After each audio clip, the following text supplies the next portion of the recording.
Hello, YouTubers.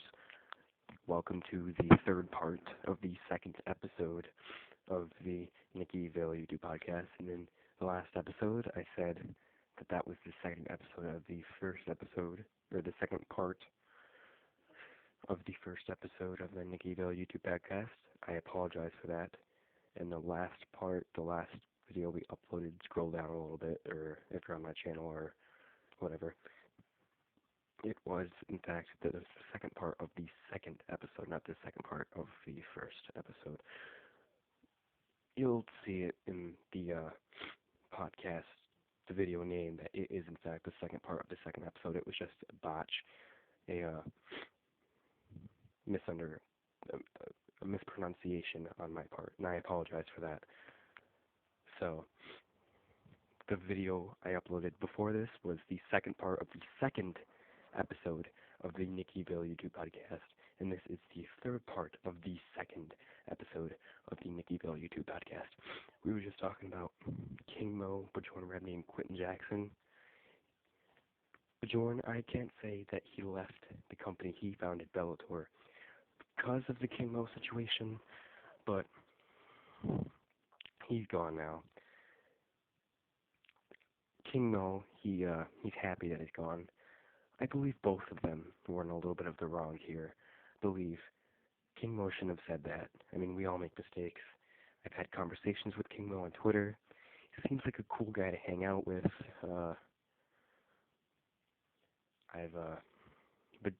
Bjorn, there's a lot of fighters who say that he's a good guy. You know, King Mo has complained about things in Strikeforce before. He has complained about things in Bellator before. Like them playing music that he didn't select to be played, and Bjorn Rebney claiming that he's close with his fighters and he's not. In Strikeforce, this lady said, "Oh, do you even speak English?" And that offended King Mo because he's college educated. I mean, King Mo's not a dumb guy. King Mo is very smart. He is not just in fighting, he's very smart education-wise, so that I can understand his complaints, but he has had a lot of complaints. So I do believe Mo was in the wrong for calling out Bjorn. Bjorn was in the wrong for costing Mo the fight instead of taking some sort of action like suspending him from Bellator or something of that nature. But now Bjorn's gone. He's out of Bellator. I don't know how that's going to affect Bellator's next season. That's going to be coming up very shortly. Could positively affect it. King Mo says that, I saw an interview on YouTube, King Mo was talking about this. He says he believes now that we'll see Bellator in bigger venues, bigger fight cards, more pay-per-views. So let's see what happens, all right? Let's see what happens with Bellator without Bjorn Rebney. Bjorn Rebney has done a great job founding a company from the ground up, and I would personally like to thank Bjorn for turning this company into a phenomenon. I loved Bellator. It's an alternative to UFC for me because I don't have the money to constantly pay for UFC pay-per-views while Bellator is on a regular basis on Spike TV, so I could get my fill of MMA, you know, without having to pay money for it. So I'd like to thank Bjorn for creating a company like this, a company like Bellator MMA with this tournament format and stuff. Everyone gets equal opportunity. So I'd like to wish Bjorn the best in his future endeavors and thank him. He probably won't hear this, but I still want to throw that out there. And I believe Quentin officially won the tournament, so Quentin should get a shot at the light heavyweight title. But whether Quentin wins the title or not, immediately after, we should see King Mo versus Quentin Jackson. They both want to fight again. They both weren't happy with how it went down. Quentin wanted to knock out Mo. Mo believed he won. And I believe the fans I know I do. I want to see King Mo versus Rampage Jackson 2 in Bellator MMA. So let's let's see how this plays out. But either way, whether Quinton wins the title or not, we should see King Mo versus Quinton Jackson 2. And I believe Bellator should and will make it happen soon. So let's hope for the best on that. And I wish, again, I wish Bjorn the best in his future endeavors. Thank you. And good luck to Quinton Jackson in fighting Emmanuel Newton. And Newton has made a fan out of me. I'm a fan of both Rampage and Newton and King Mo. So I'm very interested to see in how the situation works out that involves so many of my favorite fighters.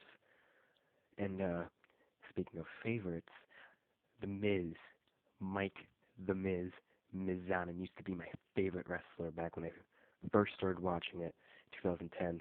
He had won the WWE title, cashing in Money in the Bank against Randy Orton, and he was so cocky. Every opportunity he got, he would throw it in your face. I'm the champion. I'm the champion. I came here from Tough Enough. I worked my ass off. I've made it. He was just the perfect heel. He was like an annoying nerd. It was perfect. And after he lost the title, he never got anywhere near it again, which disappoints me. Then we saw him turn into a low-card, mid-card superstar that really didn't get any sort of attention. We saw him turn into a face, which at first I thought would work in The Miz's favor. I thought The Miz would be able to really establish a better character for himself, a fan base, but it didn't work. So he went and filmed a movie, The Marine 3, then he came back, and now he's Hollywood Miz, heel Miz, throwing it in the face that he's a multi-platform superstar. I love wrestlers that can also do other things. Like, I love how The Rock is also known for his acting. He could do both. How Chris Jericho is known for his music, his acting, and wrestling. He could do all three. That's why I personally don't want to just do wrestling. I also want to fight in mixed martial arts, act, be a musician, write books. I mean, I love people that can do multiple things, you know what I'm saying? And The Miz can do multiple things. The Miz can do multiple things. Miz can wrestle. I mean, that was apparent with his match with Dolph Ziggler on Raw. Miz can act. Miz is reality TV star. Miz is just charismatic. Miz is always the guy that WWE says, oh, we're doing something for the soup. We want Miz to be there. Oh, we want someone to be on this radio podcast. Let's put Miz on there. You know, it's just, The Miz is must-see. And there's a reason for that. I think, hopefully, Miz will, by all means, Dolph Ziggler deserves the Intercontinental title. And Dolph Ziggler definitely deserves another push back into the world title scene. But so does The Miz. And The Miz is winning me over with his new gimmick, this whole Hollywood thing, being better than everyone because he's a multimedia platform star. I mean, even his hair looks better. He has the glasses on, the hair done, one of these fancy coats and stuff. You know, don't touch the moneymaker, because that's what The Miz makes. I just love it. So hopefully The Miz and Dolph Ziggler as well will hopefully get their shot at the WWE World Heavyweight Championship sometime in the future, and let's see what happens. That was the Nickyville podcast. This was the second episode. Check out part 1 and part 2. Check out our first episode, part 1, part 2, and part 3 of that.